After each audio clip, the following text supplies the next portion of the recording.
ta spolupráce s Kauflandem? Bylo to dobrý, zatím jsme si navazili dvakrát, teďka za 10 minut na to jdeme znova, všichni jsou tady hezky naladění, mají chuť k jídlu, tak chodí ochutnávat, někteří vaří s námi, takže za mě super. Přesně tak, my s Kauflandem spolupracujeme už dlouho a moc si to užíváme, protože tyhle ty akce nás moc baví.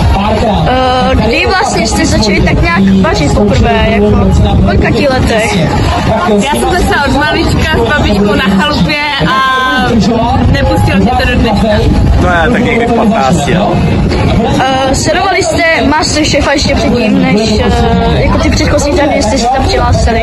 Já jsem sledovala jenom tu řadu před náma a moc se to bavilo. Sledujete i tu letošní?